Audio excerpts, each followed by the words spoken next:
Era una noche de domingo a finales de noviembre en Seattle, Washington. El informe meteorológico había advertido sobre un río atmosférico durante toda la semana. Al anochecer, llovió con fuerza. No era una llovizna, sino a cántaros. El viento sacudió el arce frente a mi casa en Bayard. Preparé té, puse mi teléfono en el cargador y dejé que un podcast de crímenes reales sonara a bajo volumen. El tipo de noche en la que no quieres ir a ningún lado. Alrededor de las 9:30 de la noche, lo oí. Un golpe fuerte y sordo en mi porche delantero. No un golpe, más como si alguien tropezara con la puerta o hundiera el hombro en la madera. Pausé el podcast y me puse de pie. Se escuchó otro golpe que un traqueteo. Mi corazón comenzó a acelerarse. Caminé hacia la puerta y miré por la mirilla. La luz del porche estaba encendida. La lluvia caía del techo en un ovillo constante. Un hombre estaba de pie en el escalón superior, empapado de pies a cabeza, con la chaqueta pegada al cuerpo, el cabello oscuro goteando. No tenía paraguas. Parecía tener unos 35 años. No dejaba de mirar hacia la calle, como si estuviera nervioso. Vio mi sombra en la puerta y se acercó a la madera. Mi teléfono se apagó, dijo lo suficientemente alto como para que se oyera por la puerta. Por favor, necesito entrar y cargarlo. Estoy empapado. Mantuve el cerrojo cerrado. Tengo una puerta de núcleo sólido con cerrojo de seguridad rápido y una placa de metal que instalé yo mismo después de que un merodeador entrara en nuestra cuadra el año pasado. También tengo un timbre RIN apuntando a las escaleras. Puedo llamar a alguien por ti, dije desde el otro lado de la puerta. Dime un número. Llamaré para pedir ayuda. Su rostro cambió al oír esas palabras. Pasó de la súplica a la inexpresividad en un segundo. Parpadeó lentamente. Luego alargó la mano hacia el picaporte. Lo observé por la mirilla. La palanca se movió. Lo intentó una vez, y luego otra vez con más fuerza. El cerrojo aguantó, pero toda la puerta se dobló un poco en el marco. No hagas eso, dije, intentando mantener la voz serena. Voy a llamar al 911 ahora mismo. Miró por la mirilla como si intentara verme a través de ella. Apretó la mandíbula.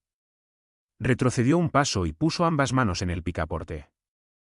Giró y tiró. La puerta crujió. Retrocedí un paso y cogí mi teléfono de la mesa de entrada. Marqué el 911. Contestó el operador del departamento de policía de Seattle. Di mi dirección y dije que un hombre que no tenía sentido estaba intentando abrir mi puerta durante la tormenta. El operador me pidió una descripción. Se la di.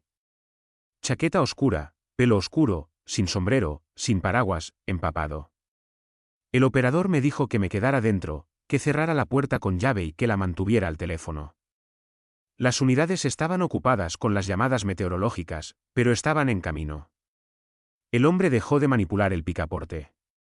Por un segundo, pensé que se iría. En cambio, se alejó del alcance de la mirilla. Revisé la pantalla de mi teléfono y abrí la aplicación RIN. La señal de la cámara lo mostraba en el borde del porche, mirando por encima de la barandilla hacia mi patio lateral. Se secó el agua de la cara y examinó las ventanas. Tomó una caja vacía de Amazon que yo aún no había roto y la usó como escudo contra la lluvia. Mientras se dirigía a la puerta lateral, cambié el pestillo de la puerta trasera, aunque ya estaba cerrada. Puse la clavija de madera cortada en el riel de la puerta corrediza de vidrio. Encendí la luz de movimiento de la cocina.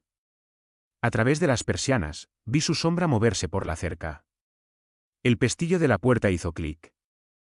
Lo sacudió un par de veces y luego empujó. La puerta se abrió con un crujido. Puertas abiertas. Le dije al operador. Está en el patio trasero. La luz parpadeó. El reloj del microondas se apagó y volvió a encenderse. La lluvia golpeaba aún más fuerte. Me moví al pasillo para poder ver tanto la cocina como la entrada principal. Mi corazón latía con fuerza en mis oídos. Sostuve el teléfono para que el operador aún pudiera oírme. El hombre se acercó a la puerta corrediza de vidrio y ahuecó las manos sobre el vidrio para mirar dentro. Vio la clavija en el riel e intentó levantar la puerta como si supiera el truco de abrir una corredera. Vibró, pero el palo aguantó. Probó el mango una y otra vez. Apretó la frente contra el cristal como si estuviera escuchando. Retrocedió, miró a su alrededor y se perdió de vista hacia el patio lateral. Mi vecina Megan, al otro lado de la calle, me envió un mensaje en ese mismo instante. ¿Estás bien? Hay un tipo en tu porche. Le dije que estaba en mi patio trasero y que había llamado al 911. Respondió que su esposo estaba en la ventana con una cámara y que ella también estaba llamando. La operadora se quedó al teléfono. Los agentes están en camino, dijo. Están a unos minutos. ¿Sigues en un lugar seguro? Sí, dije. Tanto la puerta delantera como la trasera están cerradas. Está fuera de la vista. Se oyeron pasos por el sendero lateral de nuevo. Entonces las tablas del porche crujieron. Estaba de vuelta en la puerta. La golpeó 2 veces con fuerza. La puerta tembló en el marco. Empujé la mesita del recibidor contra ella de todos modos, sabiendo que no detendría un empujón fuerte, pero quitando la barrera. Sacudió la manija con más fuerza que antes. El metal chirrió. Empezó a respirar tan fuerte que pude oírlo a través de la madera. Váyanse. La policía viene en camino, dije. No voy a abrir esta puerta. Se acercó a la mirilla. Pude ver un ojo y las gotas de lluvia en su mejilla. Sonrió sin humor. Abraham, dijo en voz baja. Los vi. No respondí. Los segundos se alargan. Sentía la garganta seca. El viento soplaba a ráfagas y empujaba la lluvia por el porche. En algún lugar de la cuadra, la alarma de un coche sonó 2 veces y luego arrancó. Quizás el esposo de Megan golpeó su llavero para hacer ruido. El hombre giró la cabeza al oírlo. Se quedó quieto, escuchando. Luego dejó caer la caja vacía de Amazon, retrocedió un paso y bajó corriendo las escaleras. La cámara del RIN lo grabó corriendo, con los zapatos salpicando agua en la acera. Le dije a la operadora que se había ido. Me dijo que no abriera la puerta y que esperara a los agentes. Me quedé donde estaba, mirando fijamente la mirilla. Me dolía el pecho respirar tan rápido. La lluvia seguía golpeando el techo. Después de unos 5 minutos, vi destellos de luz reflejados en la calle mojada. 2 agentes del Departamento de Policía de Salt Lake City, SPD, llegaron al porche. Revisé el anillo, confirmé sus uniformes y el coche marcado antes de abrir la puerta con la cadena puesta, abrir el pestillo y dejarlos entrar. También estaban empapados. Me hicieron preguntas en un orden sencillo: hora, descripción, lo que dijo y lo que tocó. Les enseñé los clips del anillo en mi teléfono. Me pidieron que los compartiera por correo electrónico. ¿Lo hice? Un agente revisó la cerca y el patio trasero con una linterna. Volvió y dijo que había huellas de zapatos en el barro y marcas recientes en el riel de la puerta corredera. Escribió un número de caso en una tarjeta y me la entregó. Le pregunté si alguien más había reportado algo similar esa noche. Asintió. Habían recibido llamadas de Fain y Dill en Greenwood. La misma tormenta, la misma aproximación, un hombre pidiendo entrar a cargar un teléfono. Cuando le dijeron que lo llamarían, probó con las manijas de las puertas y las rejas laterales. Aún no había habido arrestos. En noches como esta, con lluvia intensa y cortes de luz, la gente piensa que hay menos gente desprevenida. Después de que se fueran, me quedé de pie junto a la ventana delantera un buen rato. Mi té estaba frío. La casa se sentía muy pequeña y muy silenciosa. Cada vez que el viento empujaba las ramas de arce contra el revestimiento, me daban un vuelco los hombros. Cerré las cerraduras de guillotina de las ventanas una segunda vez, aunque ya estaban cerradas. Cerré la mirilla con una pequeña corredera que nunca había usado. No dormí bien esa noche. No dejaba de oír el picaporte raspar en mi cabeza. Alrededor de las 3 de la madrugada, la lluvia amainó hasta convertirse en un siseo constante. Finalmente me dormiré en el sofá con la tele en silencio. Cuando estaba en la universidad, llevaba conmigo el peso de ser diferente. Soy musulmana, y aunque la mayoría de la gente a mi alrededor me respetaba por quien era, siempre había algunos que no, 2 hermanos en particular, se aseguraron de que sintiera su crueldad. No eran solo compañeros de clase. Eran sombras constantes durante mi época en la escuela. Siempre que tenían la oportunidad, me llamaban terrorista. Se reían de ello con sus amigos, convirtiendo mi identidad en una broma. Me dolía siempre, pero hacía todo lo posible por ignorarlos. Lo que siempre me enfureció por dentro era la verdad sobre su propia familia. Todos en el pueblo sabían que sus padres estaban entre rejas cumpliendo condena por múltiples asesinatos. No era un rumor. Era un hecho. Sin embargo, allí estaban, de pie frente a todos, intentando etiquetarse con algo feo mientras fingían que su propio nombre no estaba ya manchado. Mantuve la cabeza baja casi todos los días. Había buenas personas a mi alrededor que me defendían cuando esos hermanos se pasaban de la raya, y me apoyaban en esa amabilidad. Pero aún así, sus palabras me seguían, y nunca olvidé cómo se les iluminaban los ojos cuando conseguían hacerme estremecer. La vida en casa era mi escape. Vivía con mis padres en un tranquilo barrio residencial. Nuestra casa no era grande, pero era cálida y segura, o al menos eso era lo que sentía en aquel entonces. Las noches en nuestra zona eran tranquilas. Unas cuantas farolas proyectaban un suave resplandor naranja sobre la acera, y ahora pasaba un coche, rompiendo el silencio un instante antes de volver. Me encantaban esas noches en las que todo parecía calmarse. Después de cenar, mis padres solían acostarse temprano y yo me quedaba despierta en mi habitación leyendo, terminando tareas o simplemente navegando en el móvil hasta que se me cansaban los ojos. Una noche en particular, la rutina no cambió al principio. Estaba arriba, tumbada en la cama, con el ventilador de techo tumbando encima. La pantalla del móvil me iluminaba la cara mientras navegaba distraídamente, demasiado cansada para concentrarme en algo serio. Afuera, el mundo estaba en silencio. Había llegado la medianoche y las calles estaban vacías. Teníamos las cortinas bajadas, y lo único que rompía la oscuridad de mi habitación era el tenue resplandor de la farola de la calle, que se colaba por los bordes de las persianas. Fue entonces cuando lo oí por primera vez. Al principio, era tan tenue que pensé que era parte de un sueño. Un susurro, suave y bajo, como alguien murmurando al otro lado de las paredes. Levanté la cabeza de la almohada, conteniendo la respiración. El sonido se desvaneció y luego volvió. Demasiado deliberado, demasiado cerca. Aparté el teléfono y me incorporé, aguzando el oído. No eran mis padres. Podía oír su respiración constante en el pasillo cada vez que dejaba la puerta entreabierta por la noche. Esto era diferente. Entonces el susurro dio paso a otro sonido. 3 golpes rápidos contra el cristal de la ventana de mi habitación. Me congelé, cada músculo de mi cuerpo tenso. Mi habitación se enfrió de alguna manera. El tipo de frío que no viene del aire, sino del miedo que se arrastra bajo la piel. Intenté decirme que podría ser la rama de un árbol, pero no había ningún árbol cerca de esa ventana. Y el golpeteo era demasiado preciso, demasiado agudo, como uñas o nudillos. Lentamente, giré la cabeza hacia las persianas. Una tenue sombra se movió detrás de ellas. Mi corazón latía tan fuerte que podía oír la sangre corriendo en mis oídos. Quería gritarle a mi papá, pero una parte de mí me decía que mirara primero para estar segura. Contra todo instinto, me puse de pie y me acerqué, haciendo que el suelo crujieron suavemente con cada paso. Con manos temblorosas, alcancé las persianas y las bajé solo 1 centímetro. Lo que vi me dejó sin aliento.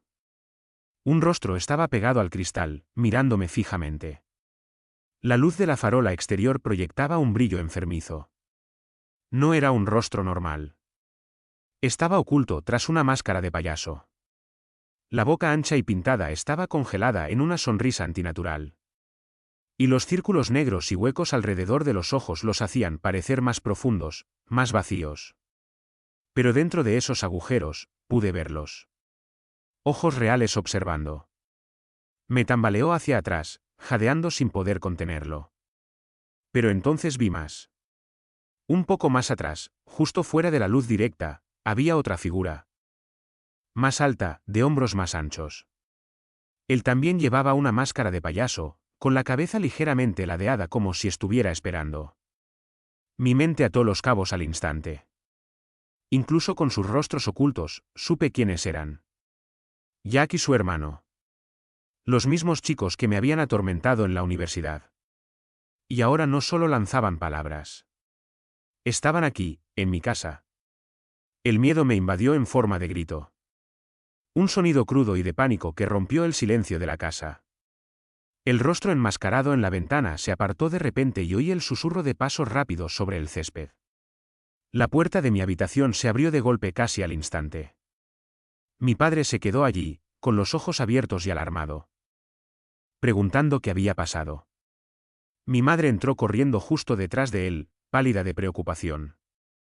Apenas podía señalar la ventana, mis manos temblaban violentamente. Mi padre se abalanzó y subió las persianas del todo. Miró hacia la calle, pero ya estaba vacía. Las dos figuras habían desaparecido, dejando solo el resplandor parpadeante de la farola y el tenue susurro de las hojas en la distancia. Me desplomé en el borde de la cama, con el pecho agitado. Mi madre me agarró los hombros con fuerza, intentando calmarme, pero el miedo no se iba. Todavía podía sentir sus ojos fijos en mí, todavía oía los golpes en el cristal. Mi padre no dudó.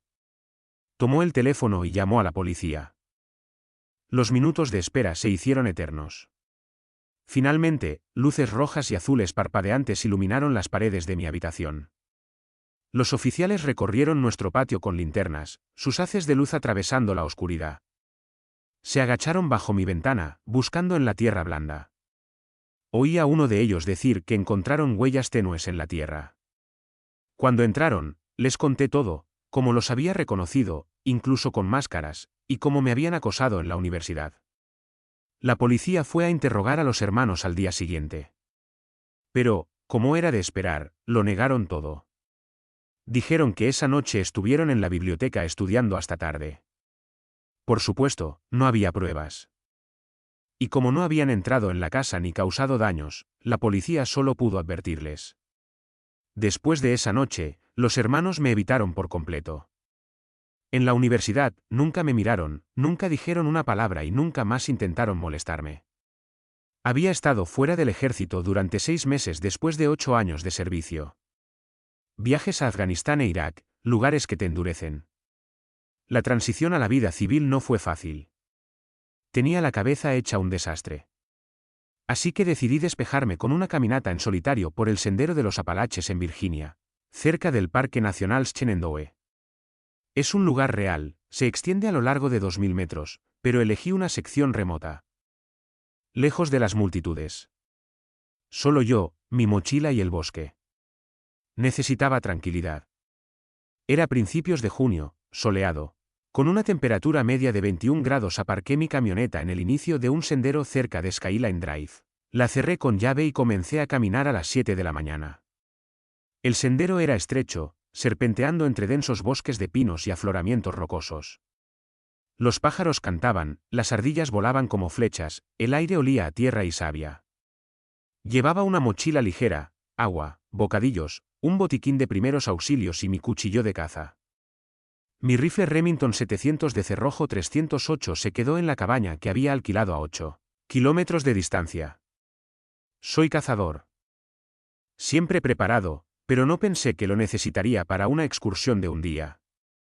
Al mediodía, había recorrido unos 8 metros y me detuve en un arroyo cristalino para rellenar mi botella de agua.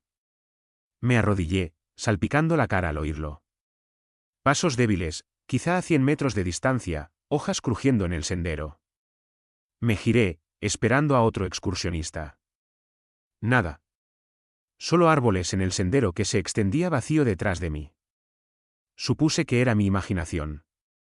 El entrenamiento militar te pone hiperalerta. Se oyen amenazas por todas partes. Bebí un sorbo de agua, me puse de pie y seguí adelante. Los pasos no se detuvieron. Siguieron mi ritmo paso a paso. Caminaba rápido. Ellos aceleraban. Yo aminoraba la marcha, ellos también. Era inquietante, como un eco que no debería estar allí. Alrededor de las 3 de la tarde, me detuve de nuevo, con el corazón acelerado. «Hola», grité. Silencio. Escudriñé el bosque, nada más que sombras y helechos. Seguí moviéndome, pero la sensación de ser observado aumentó. Había pasado años en zonas de combate, había sentido ojos sobre mí antes. Esta era la misma picazón. El polvo se coló alrededor de las 6 de la tarde. El sol se puso tras las crestas, pintando el cielo de naranja y púrpura.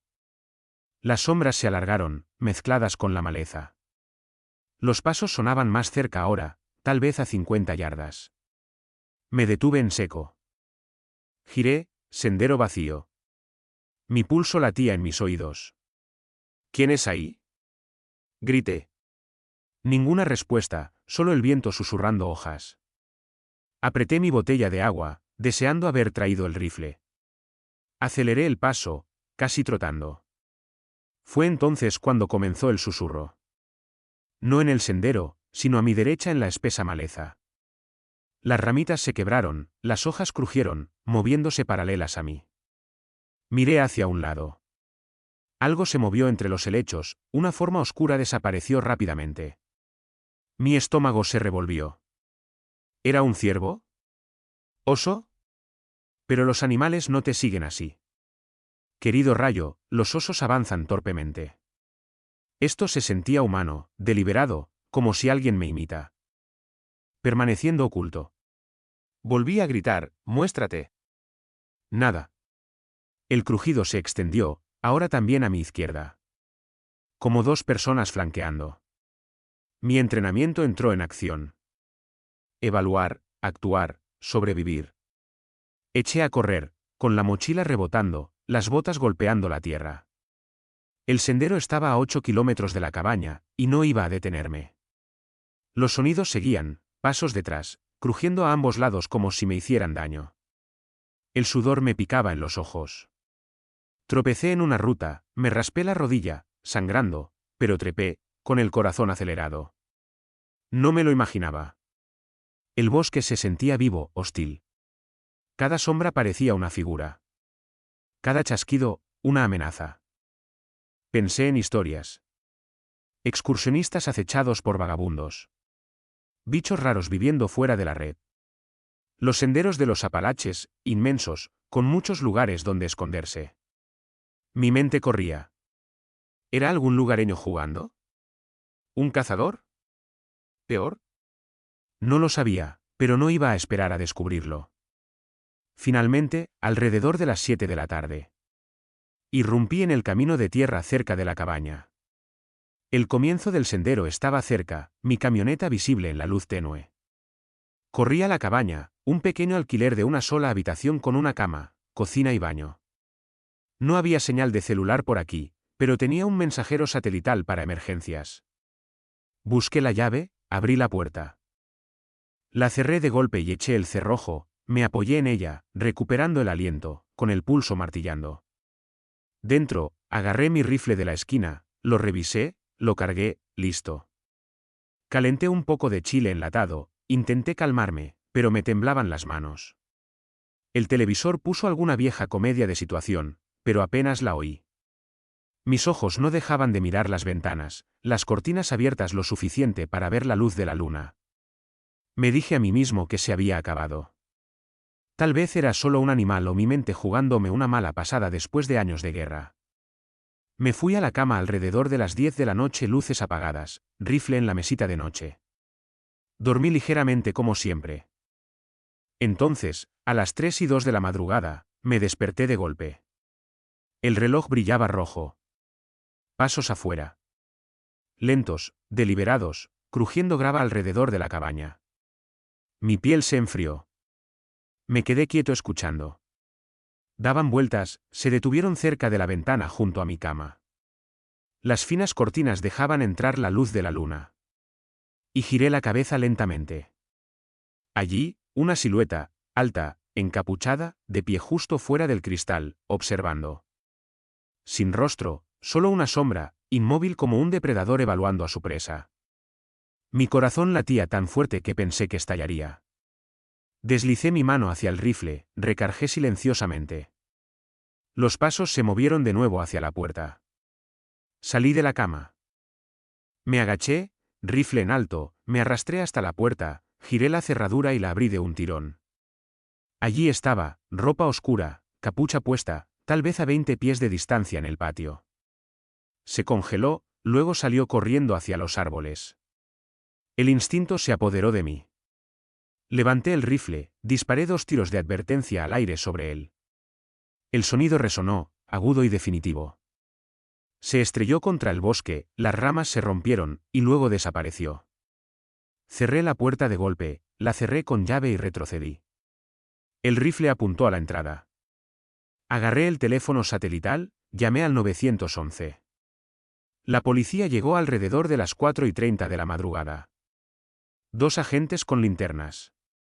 Registraron el bosque. Encontraron huellas, botas de hombre grande, pero a nadie. Dijeron que podría haber sido un vagabundo, un cazador furtivo o algún extraño que vivía fuera de la red. Me dijeron que me mantuviera alerta. No dormí. Empaqué mi equipo al amanecer. Me fui. Nunca lo volví a ver. Todavía hago senderismo, pero ahora nunca estoy solo. El ejército me enseñó a confiar en mi instinto. Eso no era un animal. Alguien me siguió, me vigiló, quería algo. No sé qué.